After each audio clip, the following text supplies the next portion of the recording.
I am calling this part 2 of our summer catch-up here, Ricky.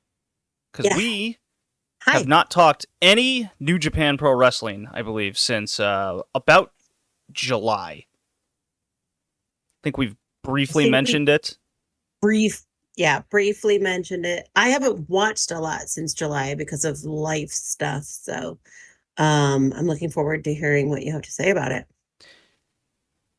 Yeah, and I'm curious to what your perspective is kind of from the outside looking in, because we used to watch New Japan religiously, and now it's just kind of, I pop in for major shows, I hear a good match here and there on like a Road 2 show, I'll pop in for that, throw something on in the background. But New Japan in itself, and yeah, we're starting heavy with New Japan Pro Wrestling. And kind of the male Japanese scene in general, because I've watched a little bit of Noah, I've watched a little bit of Dragongate here and there, and each promotion is doing something to at least try to revitalize their main event. And then New Japan, on the back of Naito, no knees and all, are doing their best attendance numbers in years. So Naito drawing Hall of Famer, very popular. Yeah. It's very much showing he's finally getting his true run, but the matches are like no good. I have not enjoyed Naito's main event matches. So I am, from my fandom, I'm begging Zack Sabre Jr. to win this thing so I could get good matches. And during the G1 run, I was begging for even Hiroki Goto to possibly win this thing. Because right now, I want anyone who gives me an interesting match that's not botching their finishers.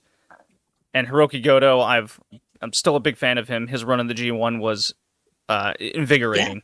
I really loved it. I was dialed into every match from Hiroki Goto, all the way until I knew he was going to lose. That's cool. So I think the part of New Japan that we touched on briefly was a very brief synopsis of the G1. Yeah, it wasn't even like a real synopsis of it. It was just, Zach won kind of deal, but we didn't really go over a lot of the positives and negatives to it. And before we go into that, so let's dive in. Yeah, let's dive into that. But beforehand, I just want to mention what Dragongate and Noah have done. So Noah will spill into New Japan, but in terms of Dragongate, they have the title back on Yamato. He's had 2 really good matches. One against Madoka Kakuta recently, and then the one against Benkei, where he won the title again. He's now a 6-time champion deal, and I was kind of afraid with this for Dragongate. I'm not surprised they went back to Yamato. He's if not their biggest star, still to this day.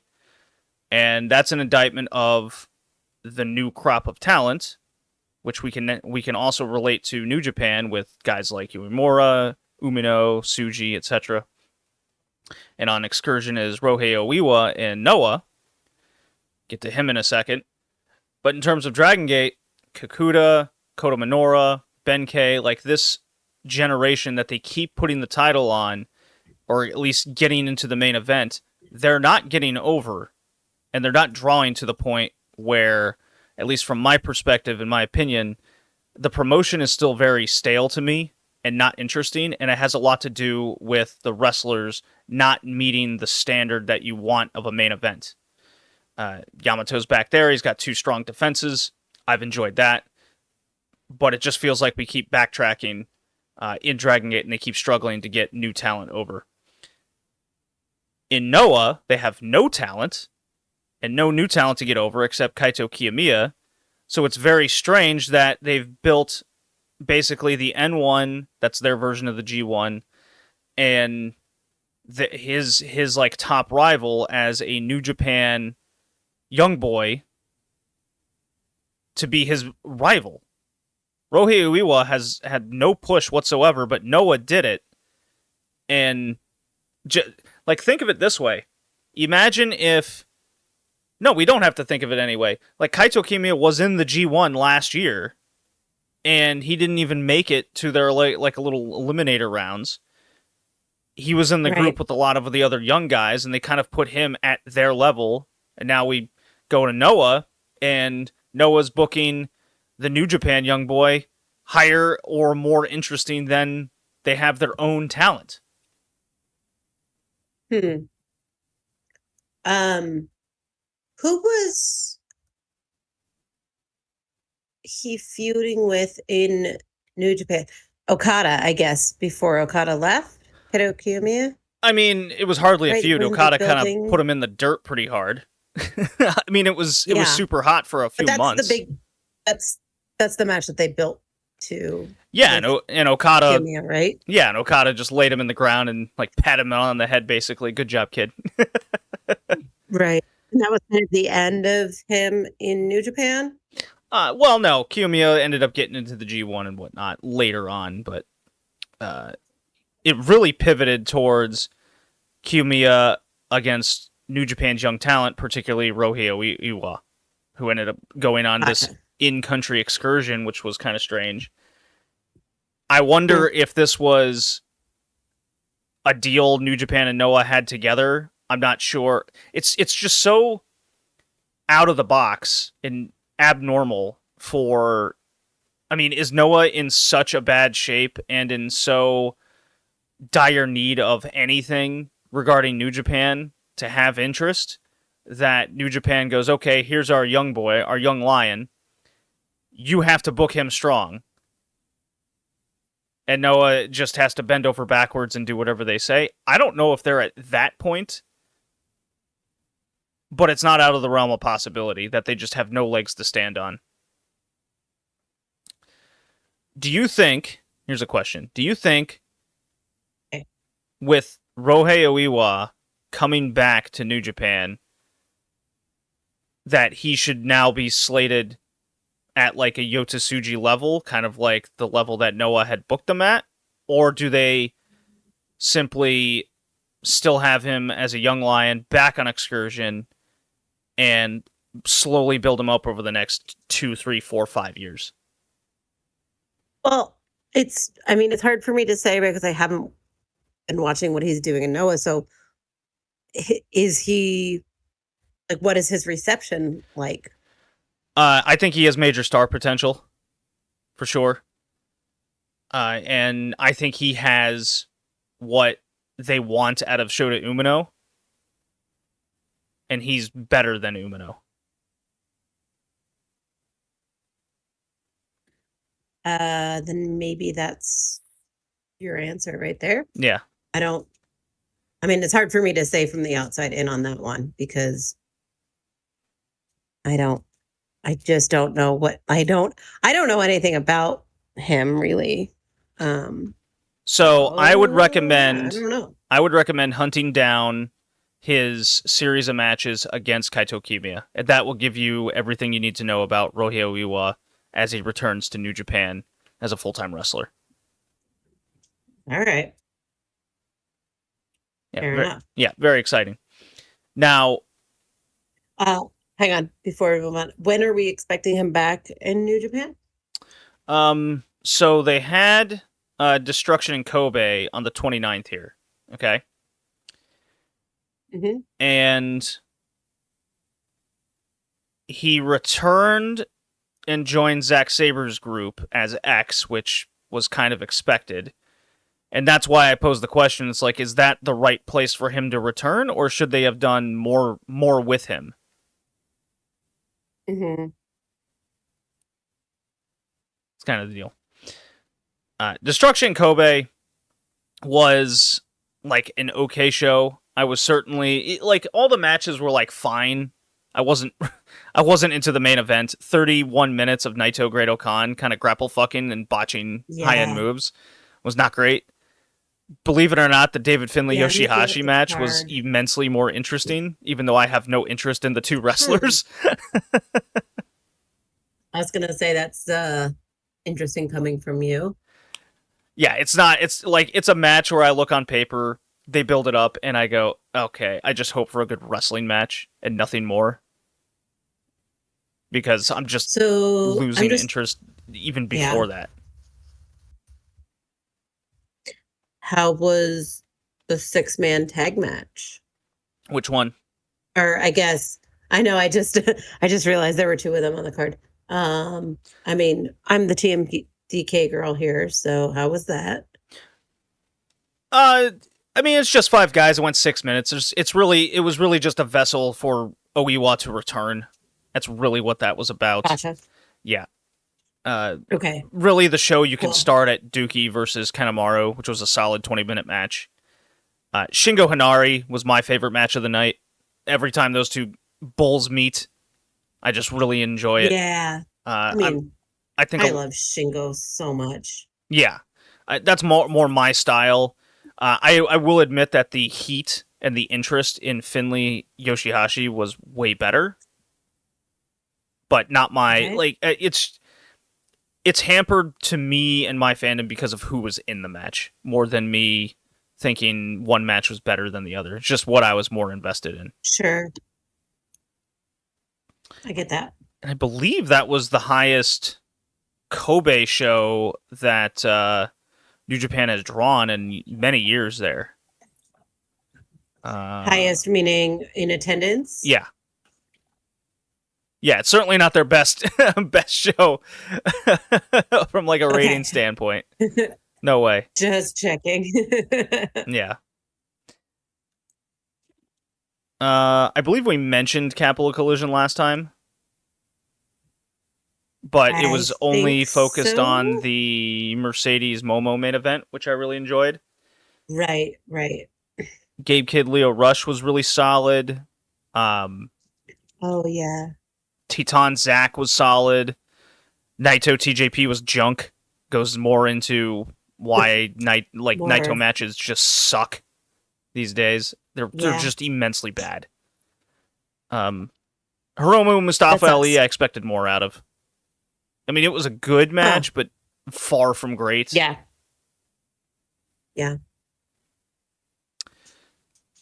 And then, yeah, I guess we did talk more about the G1 Climax, but not in any detail. Gotcha. Yeah, Yui Uemura got injured, which sucked because he was like my favorite guy to watch during the tournament this time around. Right. Yeah. And I really enjoyed the quarterfinal split up that they did. That was good. What do you mean split up? So they had... Oh, right. Yeah. They restructured it. Can you explain it, though? Because I forgot. So it was X amount of groups, and then the top 3 guys from each group would go on into an elimination round. Or 2 groups and 3 guys, whichever how it worked again. Okay. Yeah. It's been months. And you liked that format? I think it worked this year quite well. Because we got the elimination block matches first off, and then they went into the quarterfinal. Stardom did something very similar with their tournament. Yeah, I might be mixing the format of the two, but they each had blocks. Top X guys go on, and then they have an elimination round, which isn't unheard of in tournaments. But I like them kind of changing things up like this every now and again. It keeps it fresh and interesting, and I think it worked this year. In both companies. Nice.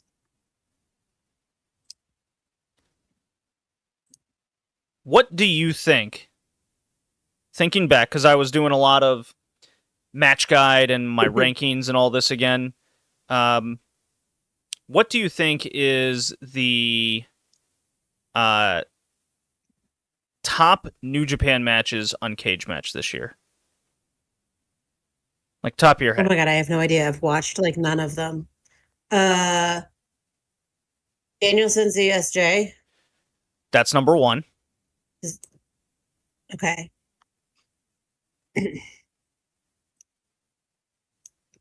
There was another match from that show that we loved, and I don't remember what it was. From the February 11th. I mean, there was this wacky War Dogs. Yeah, it was New Japan beginning in Osaka. It was the Steel Cage 10-man.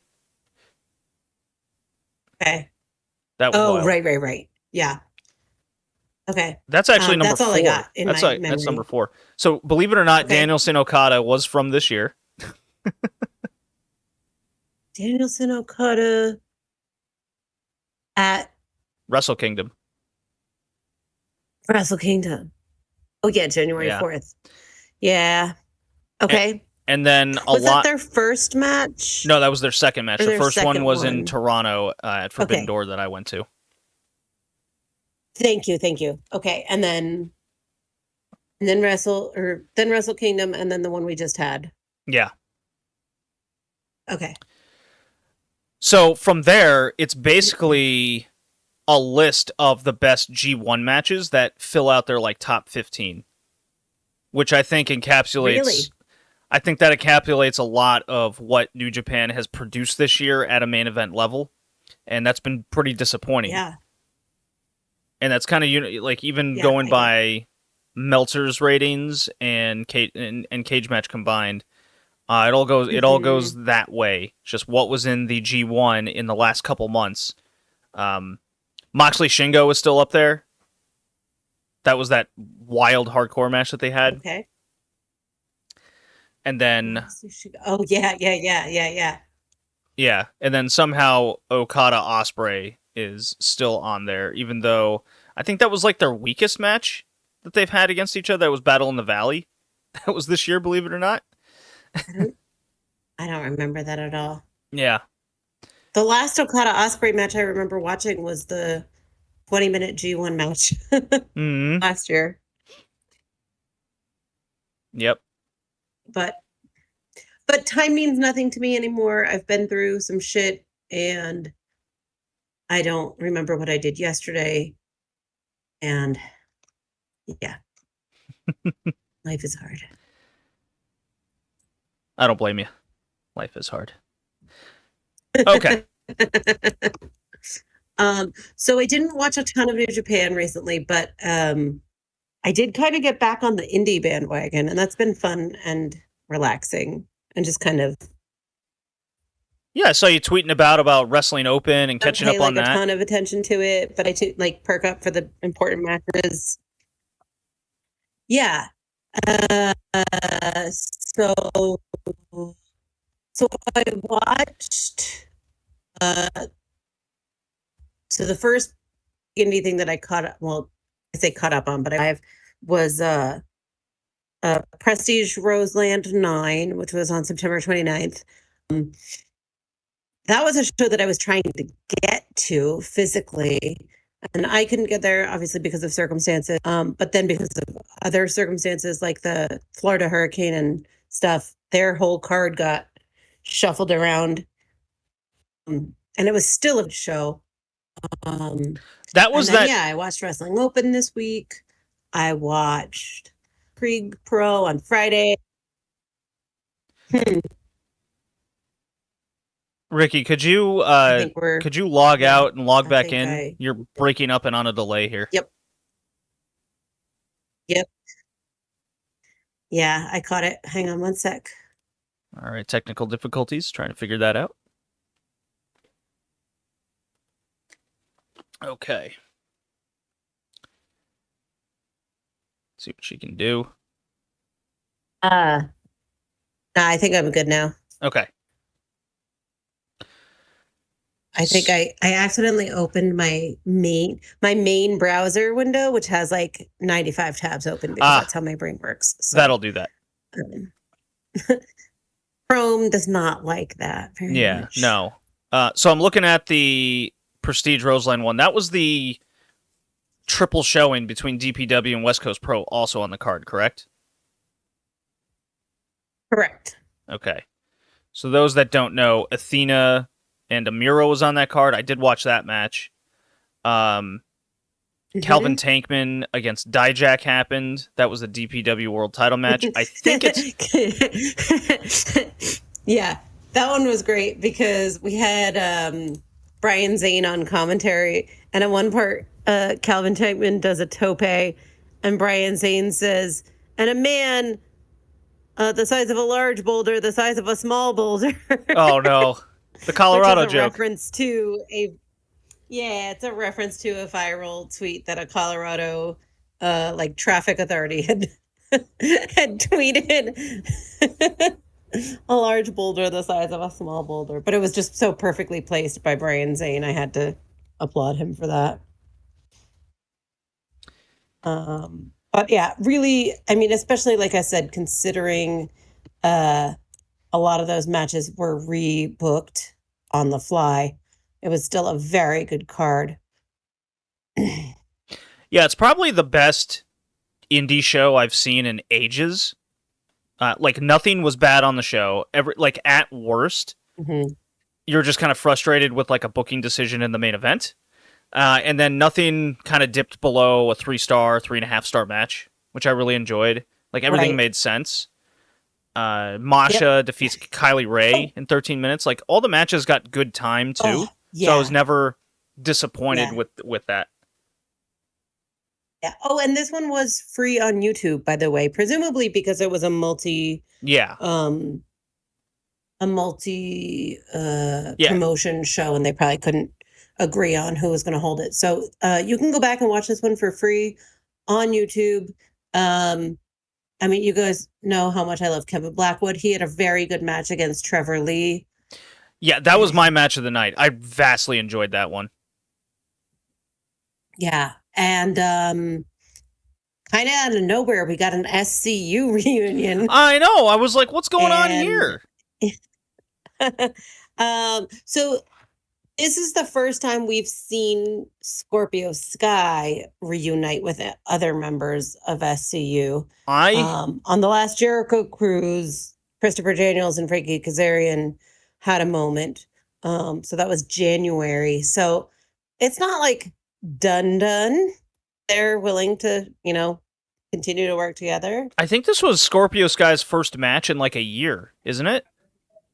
It, it, I mean, we can click on him. I mean, Yeah. I I can't mean, they brought him remember the back last into time he was. AEW. I can't remember the last time I Yeah. saw a Scorpio Sky match. Yep. It was a year. His last match was in Ring of Honor on October 7th of 2023. No, you got to go back further. I don't remember Ring of Honor existing. Okay. His last AEW match was September 16th on Collision against Andrade. Woof. Wow. Yeah, I can't even remember him wrestling in So, 2023.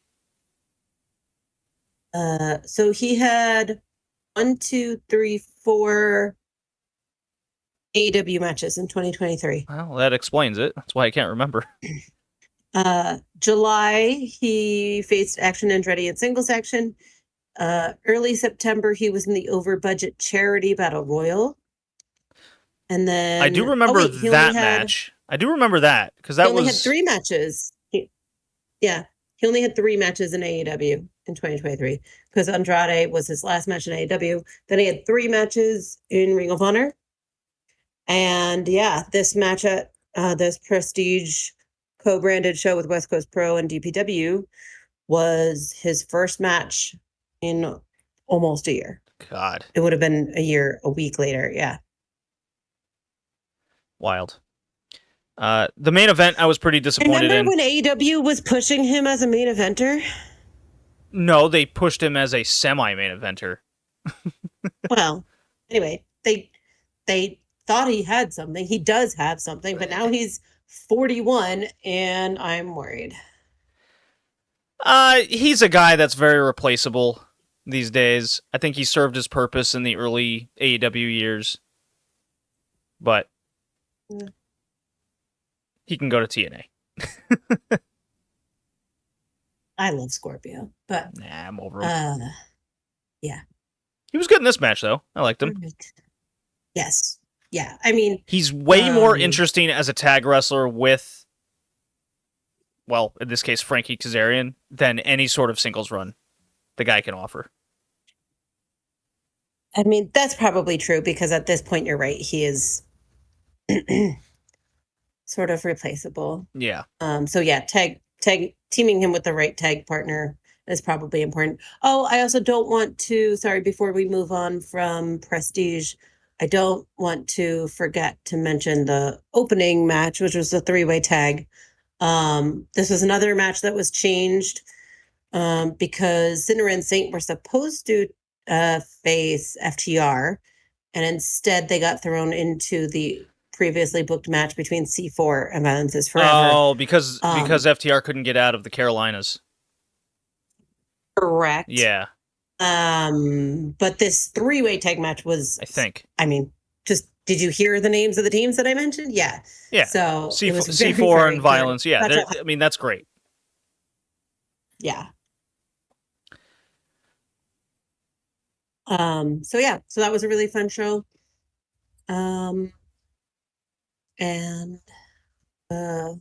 from Wrestling Open this week, I just want to briefly mention, and not go into too much depth, but Miracle Generation had a very good match against Swipe Right, who I had always liked Ricky Smokes, and I wasn't big on Swipe Right as a tag team, but they've come along, and this was a really great match. And Alec Price versus Aaron Rourke is definitely worth watching. And people are booing Price again. And people are booing Price again. Ah, so yes. I hadn't been watching. Yes. Yeah, I used to love to hate him. And I was very confused when people started cheering for him because he's so detestable. In a good way, right? But yeah, he's a heel again, so that was fun for me. And yeah, and then Blitzkrieg Pro on Friday. Oh, Kevin Blackwood had another great match, of course. And we mentioned so we mentioned Scorpio Sky being replacement level. Yeah. If Daniel Garcia re-signs with AEW, which I'm really crossing my fingers that he does, we should find out soon. Kevin Blackwood should be brought into this company. Duh. and then that goes more into a lot of things with the whole Buffalo connection and everything. Like, there's a lot of story you can tell there, and Blackwood is a very good, I think he's a TV-ready wrestler. He's immensely more interesting than Scorpio Sky, and he's new. He's fresh. Mm-hmm. I would love that. We didn't talk about Zach. We didn't talk about the New Japan thing that's coming up in a few days. Next weekend. What's coming? Wait, I don't know. Naito versus Zack Sabre Jr. Oh, and CSJ is going to take the title, and then everything will be better. God, I hope so. Okay. Okay, got that out of my system. Okay. Awesome. But does Zack Sabre Jr. sound like a Wrestle Kingdom main eventer to you? Yeah. He does? Yeah. Yeah. Why are you giving me that look? Oh my God. I don't know. Why are you skeptical? Because Naito. He's everybody. But Naito is money. How can we deny this? Wait a minute. Maybe it's because most of so I've very carefully curated my wrestling Twitter feed. And to be fair, most of the people that I see most often in my feed are women. Mm-hmm. And I understand that we are in the minority of wrestling fans just by pure numbers. But the women want ZSJ, let me tell you. Look, I want ZSJ. I do. Yeah. I don't know if there's enough of the Japanese fan base and New Japan wants ZSJ.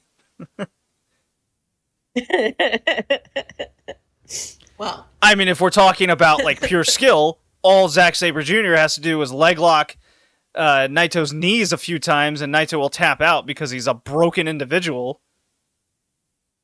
Well, yeah. Okay. Any more indie stuff? That's true. I just want to mention, because I saw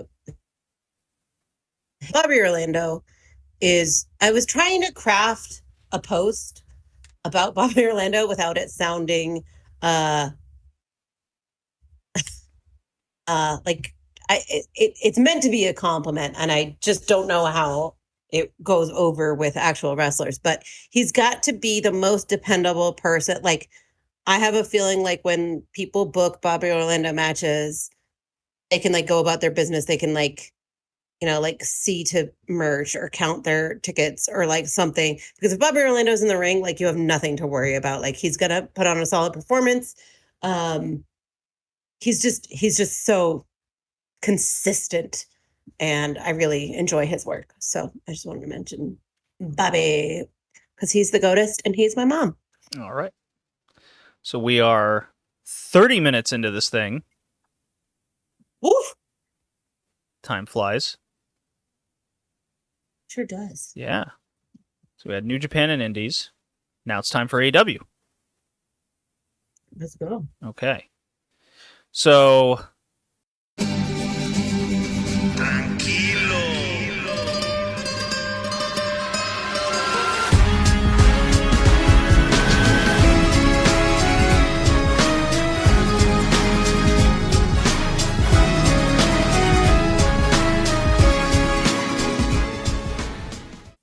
before we go into like Grand Slam and the 5th anniversary, because that's the big thing, I want to play the same game we just did with New Japan.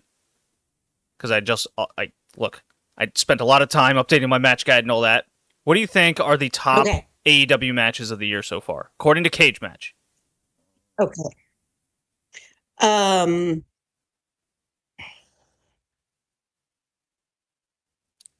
Osprey Danielson. Yep, that's number 1. Okay, so good. Probably number 2. It's number 1. Yeah, okay. You got the number 1 New Japan and AEW match immediately. So congratulations. Very proud. So Osprey Danielson, number 1. Osprey's already had some phenomenal matches in AEW. Pac might be in the top 10. Osprey Pac. Yep, that's number 5. Okay. I think Swerve Hangman. Wait, when was the first like street fight? Was that this year?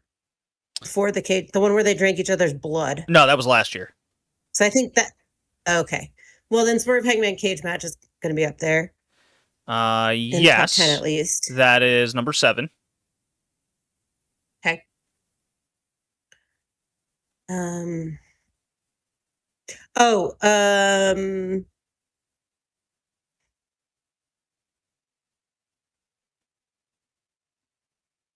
Got you thinking.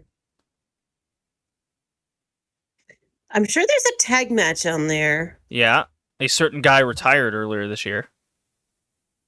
Oh, right. Yeah. Sting and Darby. Yeah. Yep. That's number 4. Versus the Young Bucks. I was thinking the Bucks had a match up there for sure.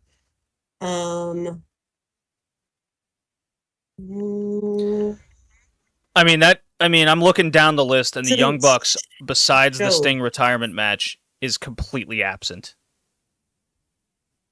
Well, because they haven't really had that many matches. Yeah, the Bucks have had a shit year. Oh, Danielson Swerve at All In. Yep, that's up there. That is currently sitting at number 2. Okay.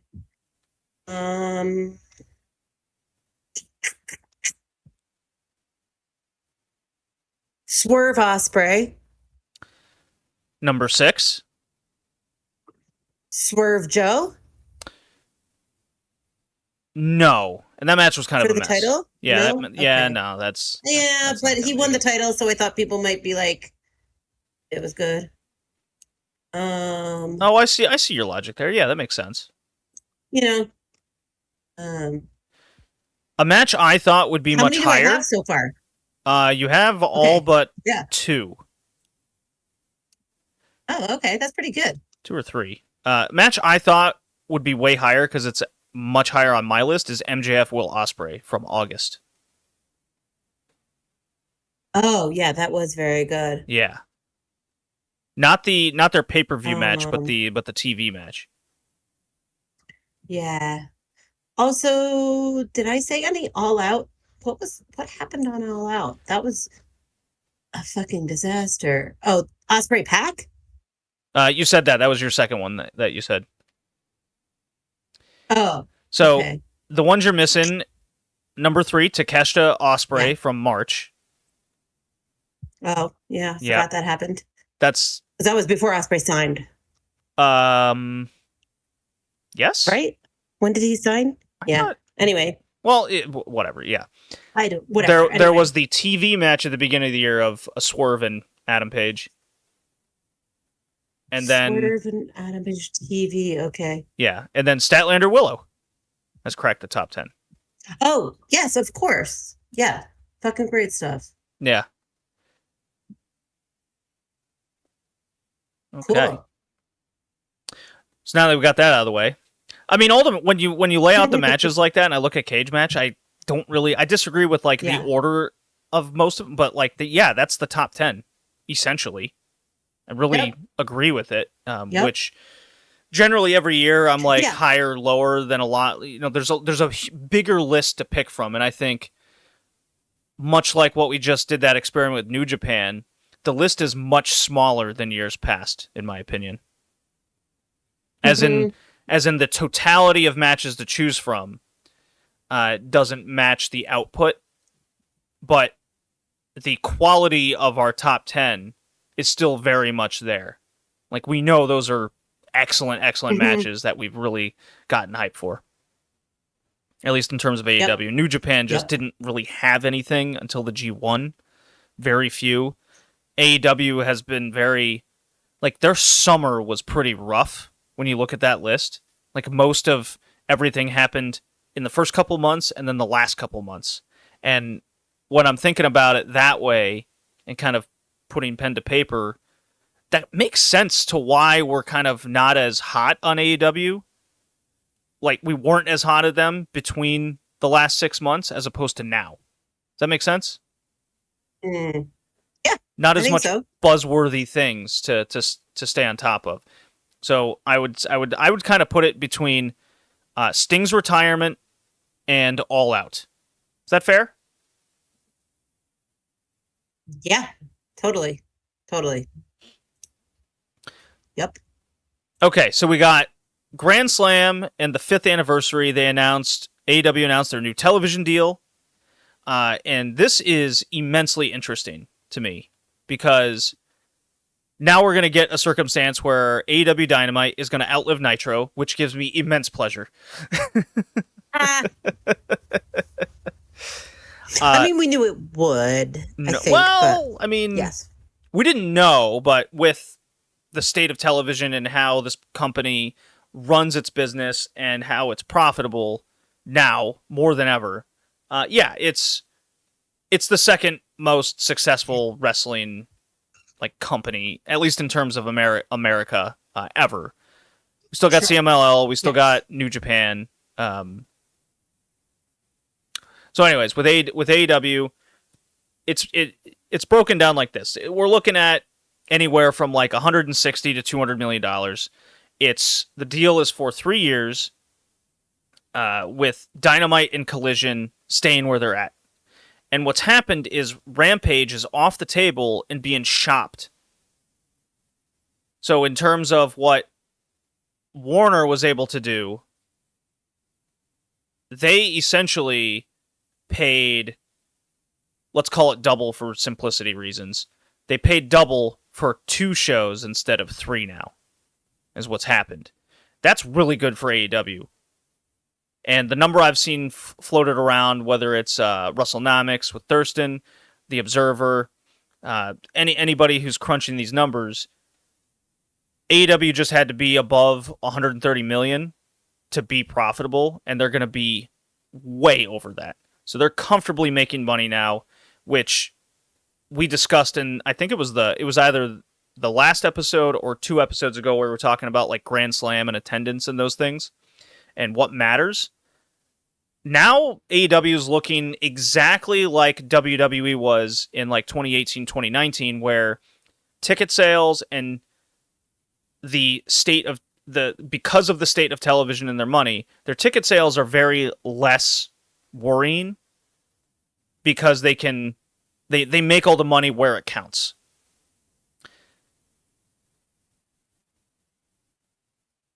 where the last financial thing gets more interesting to me, or like it just continues as what I'm saying there.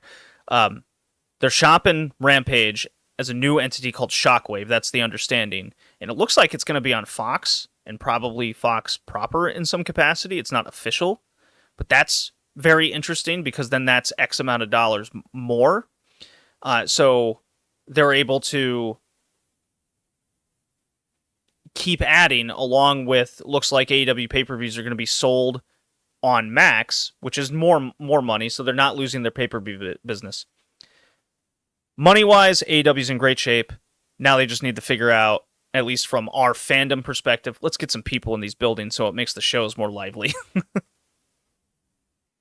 Yeah. So, yeah, that is still a problem. I mean, depending on how they set up the building, where they place the microphones, certain shows seem more exciting than others. But I just watched Collision from just this past Saturday, the 5th.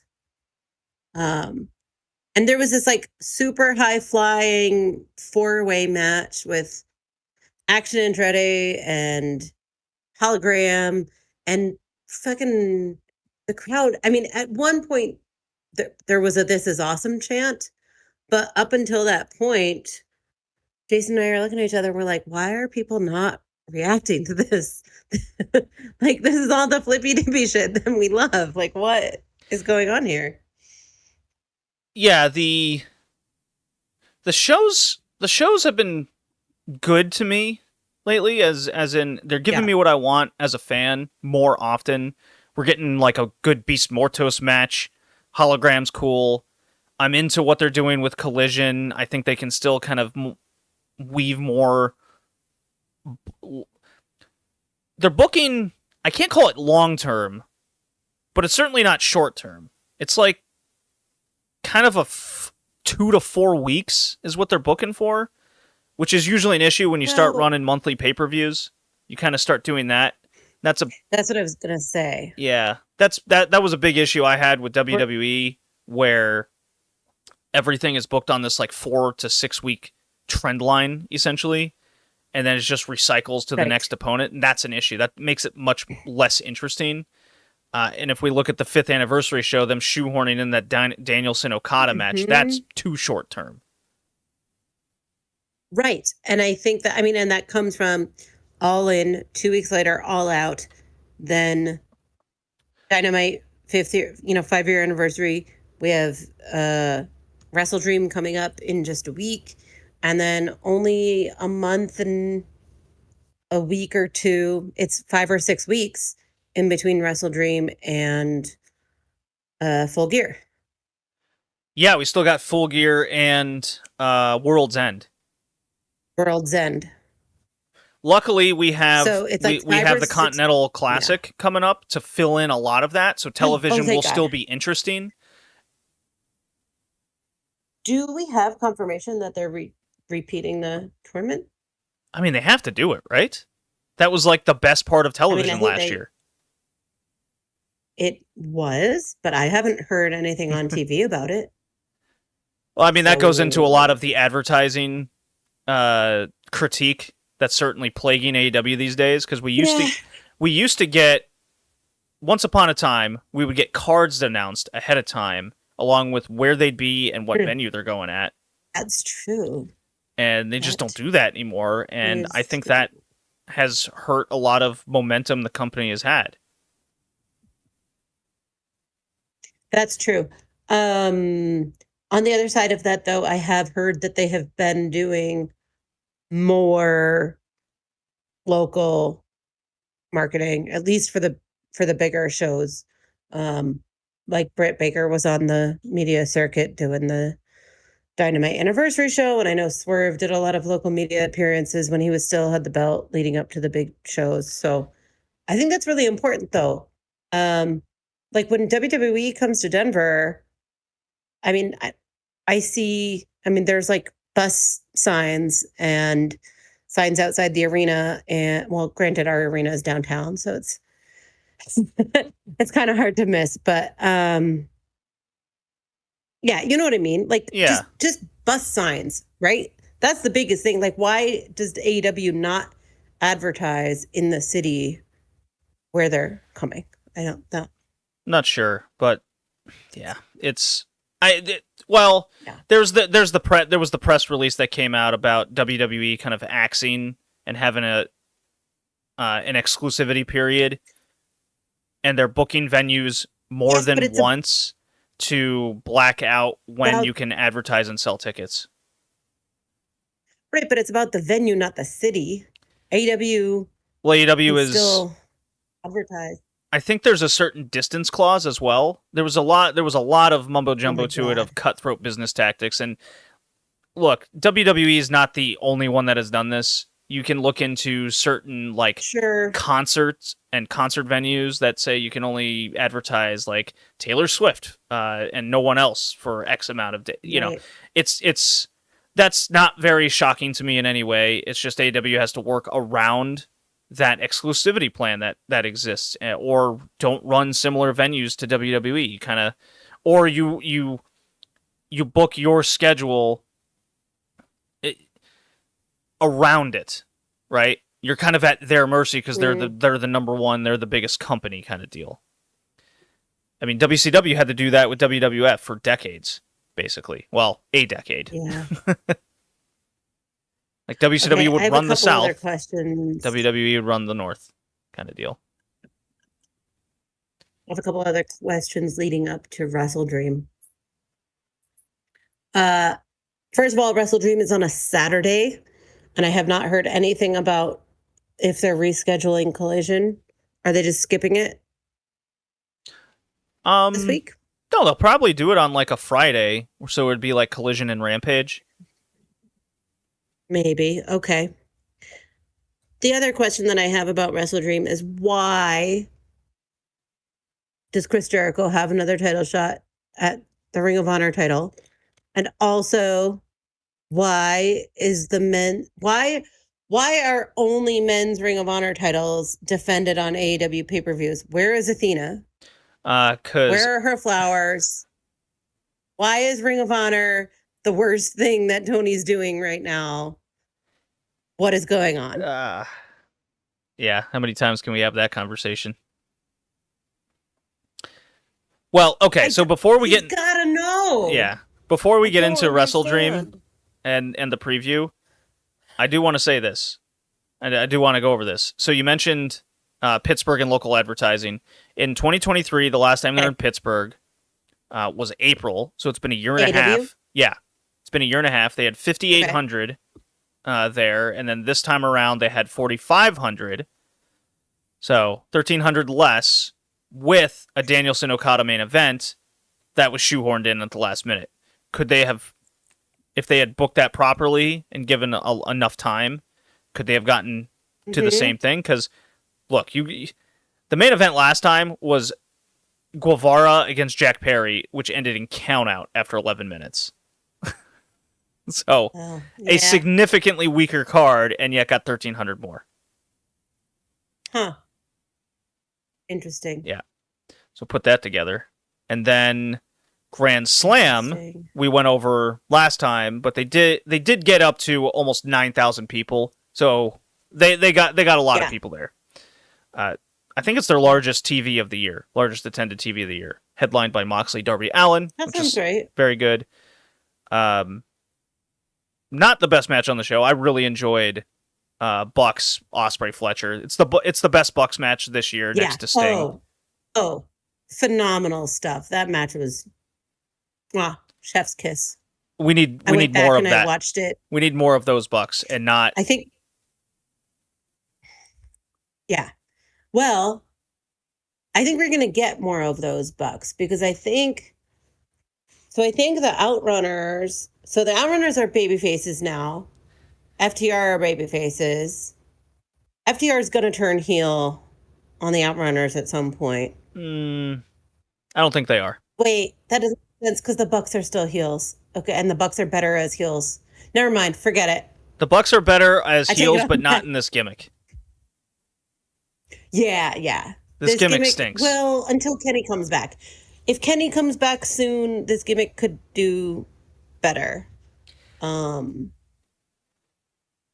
then we'll have the friction between Kenny and Okada, and we'll have Kenny and Hangman Page, and we'll have Kenny and Ospreay, and we'll have Kenny and everybody, and Kenny just needs to come back.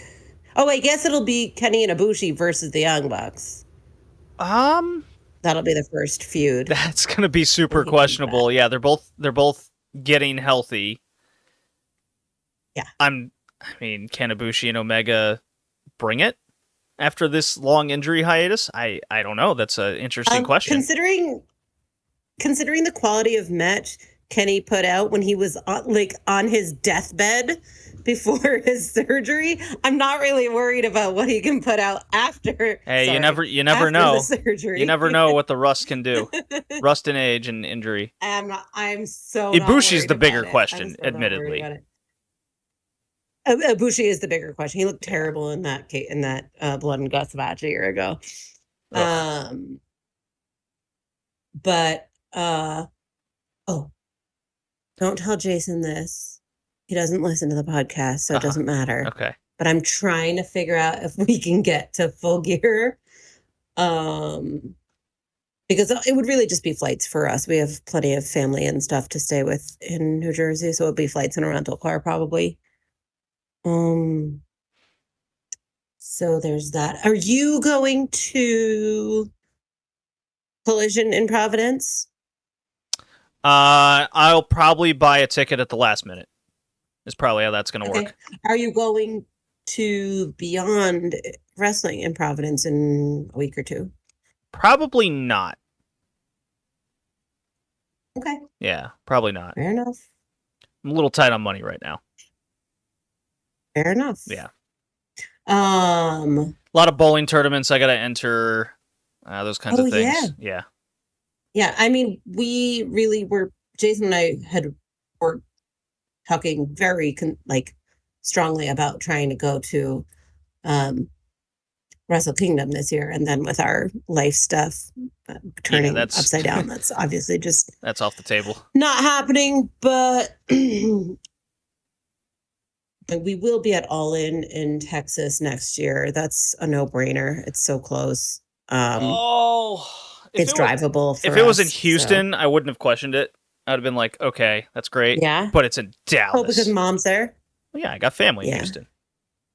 Yeah, but you can fly to Houston, spend time with Mom, drive to Dallas. I mean, we're gonna drive to see Jason's parents. Yeah, Dallas is a 4.5 hour drive. Falls. It's the same as driving from New York to Boston. Whatever. It's so far. It's not that far, considering I'm driving 10 hours to see Jason's parents in Wichita Falls, Texas. And then from there, it's another 2.5 hours to Dallas. Texas is really big and everything's far. I know. Yeah, I'm just saying, you have to come. I'm going. The Rhode Island is slowly morphing into me where 15 minutes is starting to be too far. I know. Oh, man. And it's not like we aren't going to see each other probably in December, whenever I get out. What see my family, did you think of Danielson McGuinness? We finally got it. So I obviously wasn't watching wrestling during the Ring of Honor feud. Neither was I at that time. But it's been part of McGuinness's entire personality on commentary since he arrived, or since Danielson arrived, whoever arrived first. I don't remember. But I mean, I thought AEW did a really great job building to it. I went crazy when Nigel appeared at All In. I just went nuts. The match for me was as good as a guy who hadn't wrestled in 13 years could be. I mean, shit, man, it was really good. I describe it as, it brought a smile to my face. Yeah. It did what it was supposed to do. It Yes. wasn't the greatest match of all time, but it was very solid, especially considering the condition of both wrestlers, really. I mean, Danielson says he needs surgery. Multiple. Nigel hasn't wrestled a singles match in 13 years, so yeah. Yeah, and I like how they booked Nigel getting into the ring prior to this so he could get rust and nerves out leading up to, and then cutting the promo and doing, like, how they handled Nigel coming back and getting, I thought that was well done. Now, the booking of getting to that title match was very much messy because of the Moxley Darby part, but they're... Oh, yeah. Oh, right. Regardless, I think they're pivoting well with Darby, saying he has nothing to lose anymore. And that brought us into the 5th anniversary show, which I expected better, to be honest. I liked Ospreay Ricochet. I liked the idea of the double pin because they haven't, quote-unquote, given us Ospreay Ricochet. Because that's a big... I mean, it got a bell pop. Right. That's a big anticipated match between the two guys. The fan base knows the history, you know, back to 2018 with the Cork and Hall match. Like, we know. And so the double pin, I was like, okay, we're on TV. We can do this again at Wrestle Dream. We've built into it now. Kind of similar to how they did the Ospreay MJF situation in the sense of book a TV match. You give us something building to a pay-per-view. The Takeshita interference, I'm 50-50 on because now it's led to a 3-way, and I'd much rather a singles match in any sort of capacity between the 3 guys instead. We're there. We're doing a lot of 3 and 4-ways in AEW, and a lot of fuck finishes, which is really getting obnoxious. It's the combination of all these things. Paige is still doing strong singles matches, which I enjoy. The more he's on TV, the stronger it is. Yes. You're right. I think the anniversary show overall was middling. Middling's a good word. Yes. I have no problem with Ospreay, Ricochet, Takeshita being a 3-way. My problem is storyline-wise, and if you're running a business-wise, why is the guy who interfered and cheated and was a huge fucking dick allowed to have a fucking title shot? Yes. He should be banned. He should be given no title shot for a year because he interfered. Like, he shouldn't be inserted. Like, sorry, Tony used to be the booker of Logic, at least a little bit more than other sports entertainment. And yet, in this case, by interfering in a match, he gets placed in a match? Like, that is just terrible. It's our same complaints. That's not how you punish people. Yes, it's our same complaints we constantly have where, like, New Japan had the... I keep wanting to say hate, but that's the Stardom group. Evil's group. What the fuck is it called? What's Evil's shit group called? I don't know. I don't watch New Japan anymore. Fuck. Can't remember their shitty interference group. But anyways, that thing, and people getting thrown into matches. A lot of Bullet Club War Dogs nonsense. House of Torture. House of Torture. Yeah, very torturous booking. Yeah, they suck. Yeah, they suck. And then WWE from like 2005 until now, where it's just this, it's lazy. It's lazy, it's obnoxious, and it's too many fuck finishes going on. We used to be able to come on here and say, okay, people interfered in the match, but at least the ref was distracted. That was too much. But now we've even gone beyond that with things like this. That's where it's getting aggravating now. Britt Baker, Serena Deeb. Agree. Britt Baker, Serena Deeb. How this match got 3 3/4 from Meltzer is beyond me. I mean, it was fine. It wasn't that good. It was fine. The Britt three. Baker thing is baffling to me. Now, she hasn't won the match yet to get the Mariah May shot. That's still up in the air between Britt and Willow, and they've built up Willow well into feuding. I think Willow's going to win the match and lose. She lost the Statlander match and losing up to get to Mariah May, and her beating Britt Baker, I think would be a good booking decision. If it goes the other way, with Baker getting the shot, and you want her to be a babyface, this is forced booking and how you turn someone heel without meaning to. Because my point was said. Yeah, your point was said and incredibly valid, and I have nothing to add because that is 100% accurate. Now, I'll come on here next time, and if it's Willow against Mariah May, and then on the other end, because they're building off that Statlander Willow match tremendously, if it goes this way, Statlander's getting the Monet shot, the bigger star. Mm-hmm. Willow is a bigger star than Statlander at this point in time, in this particular instance, and she's getting the top title shot. I love that. I love how they pivoted in those particular directions to their respective opponents. I think that works. I think that's great. Right. And in doing so, in having that fantastic match, Statlander's got respect back in the audience, and they're slowly turning her babyface, which I think is a much better role for her. Oh my God. Statlander is a better babyface. Britt then is going to have you think Britt is going to have the Mercedes match, or you think that's the mistake? Sorry. No, the match setup is Willow versus Britt, and the winner gets Mariah May. Right. So if Willow wins, Willow's going to get Mariah. Yeah. And in that case, do you think Britt is going to face Mercedes? No. The winner has to face. The winner's set up to face Mariah at WrestleDream. I know. Chris Statlander's being set up for Mercedes. Yeah, but Britt needs to face Mercedes at some point. She already did it All Out, and it was a disaster. Oh, right. We forgot about that. It was terrible. Yeah, that's right. I forgot how quickly we forget. Yeah, utilizing Britt Baker in this instance, coming off the Pittsburgh match and winning these matches. Yeah. Okay. Her losing is the best decision for right now. Yeah. No, you're right. I forgot that we did the Mercedes thing already because I've blocked it out. Apparently. And then Sheeta's on the other end with I believe is it with Willow? Sheeta's backing up Willow, right? With Willow.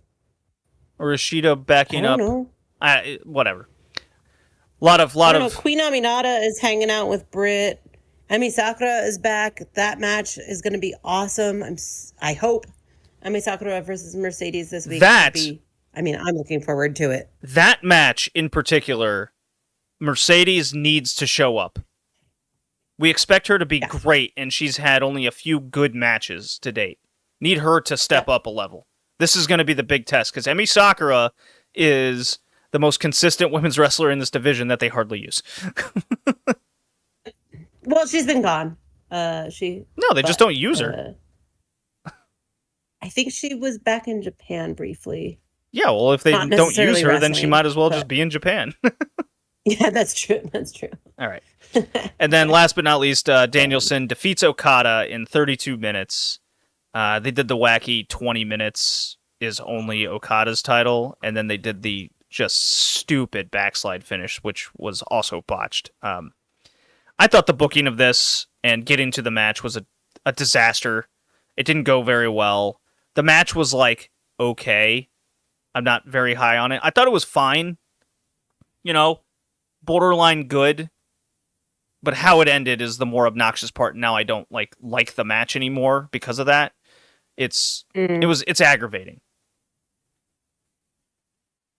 And this is Okada's first loss in the company, and this is what we do. Yeah. I was excited that we got it for for free on TV. But yeah, it wasn't as great as the others. No. So it's hard right? When you've set a bar. Okay, so WrestleDream in Tacoma, Washington very curious to how many people are going to show up to this thing, and I'm curious about the pay-per-view buys. Because a lot of this card seems thrown together, but the Mm-hmm. the big takeaway is what are they going to do with Danielson Moxley, and how are they going to book that main event? Sure. What's going to happen? I don't know. Do you think Moxley? I don't know. I'm getting the feeling it's going to go to like a no contest or something with how AEW's been booking, Oh. and neither guy feels like they should lose. But you got to grow some balls and make a decision. Yeah.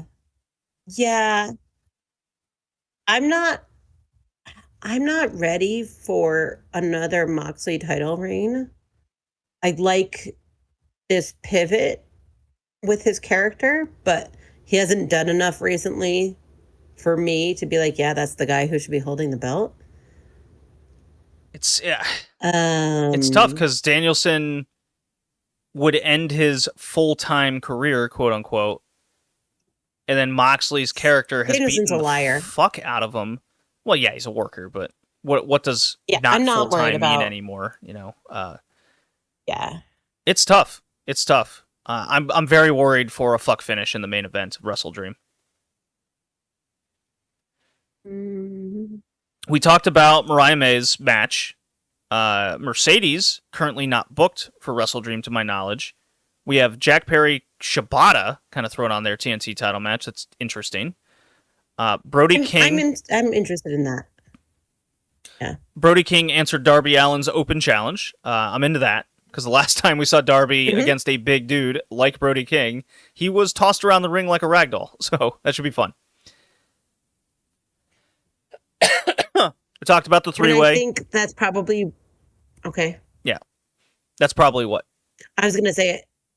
Where Bobby Lashley comes in, although they're building a feud with him and Swerve, I think through MVP. So I don't know.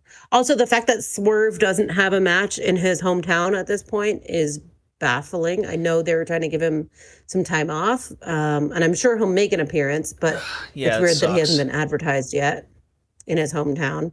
I pulled up the WrestleTix numbers. These are as of October 3rd. The current setup for Wrestle Dream is 7,375. As of October 3rd, tickets distributed are 5,989. So there are just under 1,400 tickets still available at this point. Interesting. I'm trying to find out what they got last time in Tacoma. So what AEW did in Tacoma? Yeah. Give me one sec. I'm trying to pull it up in real time I'm just going to go I'm just Googling WrestleTix.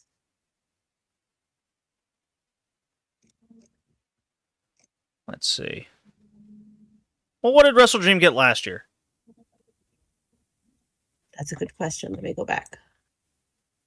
Let's check this out. Because that was in Wrestle Dream. Yeah, okay, that was in Seattle last year.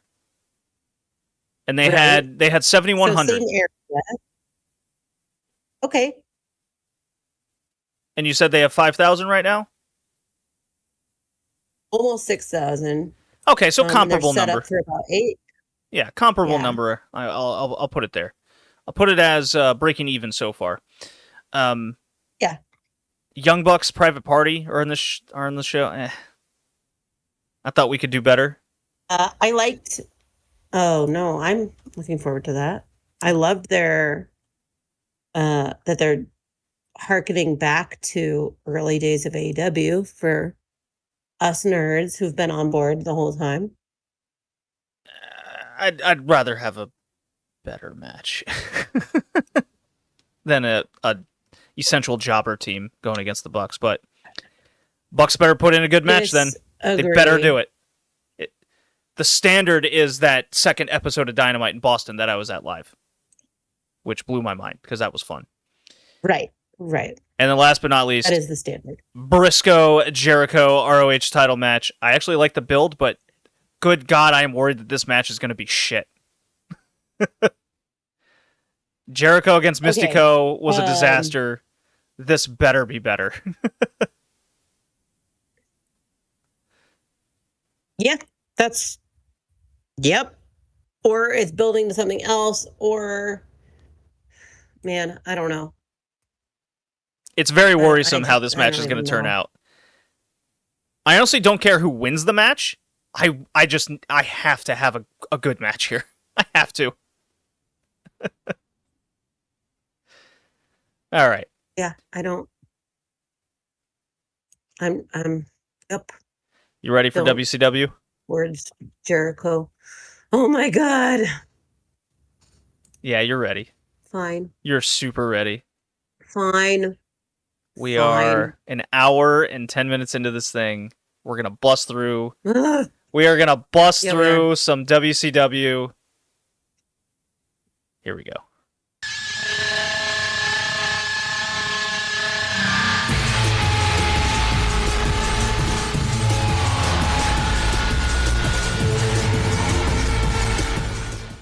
WCW Nitro from St. Louis, Missouri at the Trans World Dome, May 8th, 2000, the day after Slamboree 2000, the Triple Cage.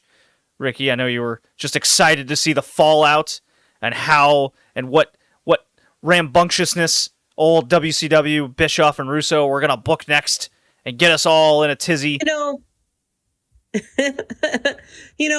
was a little bit excited to see the fallout until Bischoff and Russo were on my screen again. Oh my God. I was like, oh, right, it's these assholes. God. So this show did 6,500 people. Okay. Okay. Are you familiar? Do you remember the Trans World Dome? No. So that's where the St. Louis Rams used to play. It's like Oh shit. It's like a 66, 70,000 seat arena. Yeah. Okay. You know. Yeah, that's a stadium. Yeah, it's a fucking stadium. They put 6,000 people in this thing. It was like, okay, even conservatively, you can like you have to set it up for 40,000. Like if it's a concert or something with like a massive stage. Sure. This was really like poorly set up, dark. Fucking no one there. Like it was. Plus the show that they got. Holy shit. Oh my God. Oh my goodness. Yeah. We begin with recaps of Slamboree and the Triple Cage, watching Chris Kanyon get thrown off through the stage, and he's like in a hospital, in a coma, all beat up, and there's DDP there. Okay? And then from behind, Bischoff, Mike Awesome, maybe Russo was there, who cares, who can remember? Who cares? They like pull the curtain out and start fake crying, and DDP immediately starts trying to beat him up, and he gets jumped and all that. And I'm like, well, hold on. In storyline, you're telling me that Bischoff and the Goonies waited in Canyon's room for DDP to visit him. How long were they there? Right? It's a great question. That is a great question. Like, they might as well had said when Kimberly came in, hey, we got to go to Nitro. Let's go, boys. Like, Mike Awesome should have said the line, oh, thank God. We were there for like 3 hours waiting for DDP to show up. They might as well had said it. Yeah. And then, unfortunately, we actually had to start watching Nitro, and Millionaires Club, New Blood, all that stuff started. Oh my God. Really? The whole group gets in the ring, talking about Kimberly. David Arquette's there. And luckily, this was like the only time he showed up on the show. He's trying to be a heel now, and he's cutting a promo. And he has this obnoxious, terrible, what he thinks a heel should sound like. And he's making weird, pig noises. He's doing the I don't even remember if this was popular at the time or if it was already old, but like the "What's up" voice. Yeah, Like he's from doing that the old Beavis and Butthead shit. commercial. What's up? No, it's Well, not his it's from the movie commercial where they Scream, and call each other. and what he was Well, in, yeah, but whatever. it was terrible. Yeah. But I think it was already old and like a dated, I think it was already a dated reference, and it was terrible. When did Scream 2 come out? Scream 2? Or Scary Movie 2? Scream 2. I meant Scary Movie 2. Scream was what they were making fun of. Scary Movie 2 came out in 2001. So it certainly wasn't bringing it back yet. But Scary Movie came out. Let's see. Scary Movie 1 was out in 2000. May 5th. So it... wait, May 5th? No, that doesn't. Oh. When did that movie come? July 7th, 2000. May 8th. So Scary Movie hadn't even come out yet. Yeah. So we can't say it's that. We're talking about Scream. Scream 2 was 1997. But the Scary Movie series is what like repopularized the "What's up?" because they were making fun of that on the phone in the scene. From? Yeah. Oh yeah. You're right. That's what that's from. Yeah. Come on, get your late 90s, early 2000s shit together. No, it Come was on. a commercial though. I know it was a when was that commercial though? Okay, Budweiser, what year was the "What's Up" commercial? 1999. Okay, so we're out. Well, I mean, we're 2000. It first aired in December of 99. So at this point, it was 5 months old.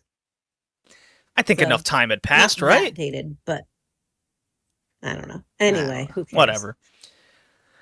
All right, so let's see. So Bischoff makes Mike Awesome, Diamond Dallas Page stretcher match. They do a brouhaha in the ring. Sting comes out, blah blah blah, and then they make Sting and Jarrett a title match at the end of the show. Okay. So we got our top of the hour match and our main event match. Okay, fair enough. Let's not be too picky, Ricky. All right. Okay. Terry Funk, Norman Smiley, hardcore title match. I know you didn't get enough of it at Slamboree 2000. We have to show Ralphus and the Ass Crack and make a bunch of references to St. Louis sports teams. This is really bad. It's really bad. Very stupid. Yeah. Yeah. Our next thing that they bust in for like 15 minutes is Ric Flair versus David Flair. I know, the feud that you really wanted. So Rick gets in the ring.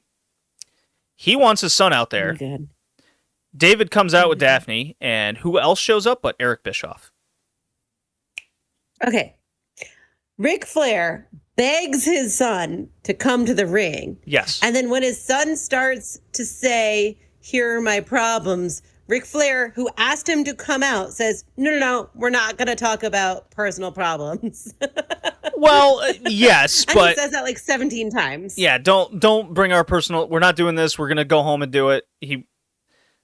Bischoff kind of goads him into weird things. I'm trying to make logic out of this. Don't worry about it. But but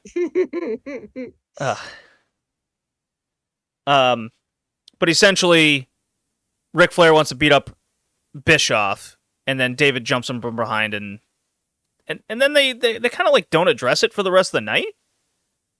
Rick just leaves in a car, and Arn's like, "What are you doing?" He's like, "I'm leaving." No, Lex Luger. Who cares? Let's see. Yeah, so we got Luger, and so that's a transition into Chuck Palumbo doing the Lex Luger gimmick. So we have two guys, Chuck Palumbo and Stasiak, doing Luger and Kurt Hennig knockoffs. We're still going that. So while all that's going on, we have Russo in the back with Liz. I guess she was kidnapped again. Do we just assume that? I don't know. I don't know why she can't do anything on her own. It's very strange. They keep talking about her lucrative contract and she has to live up to it, but why does she have to? Whatever. She's a prop. I don't know. Anyway. Russo basically makes a match later, her against Daphne. Cool. Yep. I know we're all gearing up for that. Let's see how that goes. Yeah. Yeah. So we have Sean Stasiak versus Captain Huge Erection. Kurt Hennig Stop interferes. Whatever. It was garbage. Stop it. And then we get Mike Awesome versus DDP in a stretcher match, which was fine for a while, I guess. And then it became shitty. I don't know, man. Well, what happens is Kimberly is at the announce desk, and she has divorce papers in her hand. The match tries to go on, and she's trying to get DDP to sign the divorce papers in the match. Riveting stuff, I know. Basically, people interfere. DDP's down. Russo comes in the ring. No. Bischoff goes in the ring and then makes DDP's unconscious hand sign the divorce papers. Huzzah. Because that is legal. Correct. So Russo asked Steiner for protection against someone. I can't remember. Who cares? But Steiner blows him off. Right. He's like, whatever, I got a big dick, I got hoochies, that kind of thing. So then Russo asked Tank Abbott something, and then Steiner's in the ring cutting a promo and whatnot, and Tank Abbott jumps him from behind. The Steiner promo was basically, he took these two women to a hotel, banged them all night, took them to the top of the mountain, and then Tank Abbott jumps him from behind, punches him out. So then Steiner's going nuts. Probably the most interesting thing on the show, right? Is Scott Steiner? Yeah. Oh, yeah. I mean, if we can't get Sid, we got Steiner at least. And they've essentially turned Steiner babyface here. Even though he's still talking about Booker T being an amoeba and all these things. So Steiner hijacks the show later to get to Tank Abbott. Tank comes out. He's like choking the shit out of Tank Abbott. It was kind of cool. It was a good little brawl type situation. And then, of course, we have Rick Steiner come out, try to pull his brother off. And then it's a turn, it's a swerve, which they mention swerves and shit all night. Oh, my God. I know. Yeah. We had a mess of a tag team title match. Don't worry about it. It was Harlem Heat, Chronic, Harris Twins, Mama Luke's. Nothing made sense. It was an elimination match, I guess, but not really. Elizabeth Daphne was a sham. Essentially, Medusa comes out on Russo's orders, and then Mona comes out, who is what's her face? What's her name? I don't know. It's funny. I know her WCW name, and I've forgotten her. Oh, Molly Holly. There we go. Oh, Molly Holly. Yeah. See, I missed. I didn't get this far. Yeah, so in my rewatch, booking normality would tell us that next week they're going to book, or Thunder, they're going to book Elizabeth and Mona against Daphne and Medusa. But who's to say? It's WCW. Okay. Yeah, seriously. So from here on out in the show, for a good 30 minutes, it's the Kevin Nash beats people up show with Hogan in the background. We got Mike Awesome, Filthy Animals. We do some Conan shit. There's a Kevin Nash promo where he says his quirky lines. There's a brouhaha. It leads to a match, I guess, of Hogan and Nash against the Filthy Animals and Awesome, I guess. And it's basically a bunch of shit in which Hogan beats everyone up. And there's, I think, Awesome and Nash left in the ring. Like the random cues of Wolfpack music all throughout this. They tease Goldberg 4 times throughout the show. The big one is Tank Abbott faking the Goldberg entrance. Oh, yes. And I've heard of this. Yeah. Did I miss it? Well, on this episode? Yeah, it was on this episode. Tank Abbott does the Goldberg music and walk down and all that. Okay. Then they also cut to the parking lot where Tank Abbott supposedly is going out of the arena, and Goldberg's quote unquote monster truck is there. So they're constantly teasing Goldberg's coming back or is back. Okay. So it's kind of flippy swerve kind of situations. It's all junk. It's all about Nash looking like a complete monster. So they've turned him babyface with Hogan. I know exactly what everyone wanted. And we get Jeff Jarrett Sting world title match. It's a match until so Sting essentially has Jarrett in the Scorpion Deathlock. As it looks like Jarrett's going to tap out from the ring, under the ring, Vampiro pulls Sting down into the bottom of the ring. A fire extinguisher goes off through, and then Vampiro emerges, pulls bloody Sting, like the Brood Blood situation, right? The bloodbath. Yeah. Back into the ring, and the ref is just going, oh, that's weird. Look at that. And then Jarrett just pins Sting as Vampiro standing in the ring. I'm like, pretty sure that's a DQ. Pretty sure, but who cares? It's WCW. As you think that's... So the one time that there actually should have been a DQ, there wasn't one. Correct. And then if that wasn't enough, we go back to the monster truck in which it goes over the car a couple times. And they're like, wow, crazy. And then it goes off the air. It's a mess. What a mess of a show. Yeah, I mean, we could just say that every week from this point, right? Like, woo! Terrible stuff. Terrible garbage. Yeah, I think the most egregious thing next week. Yeah, what happens next week? But the most egregious thing on the show is Bischoff in the ring at the start saying, "Oh, all the internet wrestling journalists called our putting the title on David Arquette an atrocity to wrestling." Ooh. Oh my God. Yes, I caught that. I'm just like rubbing my temples going, "Oh." And you wonder why your company's dying. Yeah. So, right. Well, that is very similar to the movie, though, right? Like, okay, who is this for? Is it kayfabe or not? Is it real or not? Exactly. Like, you're talking about, yeah, exactly. So, okay, so that was St. Louis on May 8th. So then we get Biloxi, Mississippi. Oh, boy. When was the last time you took a vacation to Biloxi, Mississippi? Supposedly, according to Cage Match, there are 8,550 people in attendance for Nitro in Biloxi, Mississippi. How is that possible? We'll see what that looks like. All right. I don't know. How big is the Mississippi Coast Coliseum? Okay, let's Mississippi 12 to 15,000. Yep. So they got it half. They got it half full. I mean, that's a big half That's fold. a big yeah. That's oh a my big God. Space. I'm looking at the card. What? For next week. Oh, I don't want to look. I don't want to look. Should I look? There is a series of House of Pain matches. What is House of Pain? Good question. But there's 2 of them. And another WCW it's a stipulation. Yeah, and there's 2 of them. I thought it was like a faction. No, it's a stip match. Great. Okay, looking forward to it. Oh, there's a cruiserweight mixed tag team title match.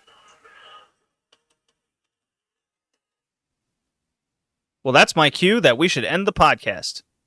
Gotta go. What was that? That was my phone going off. I gotta go. That's work. Oh, okay. All right. It's been a blast. Later.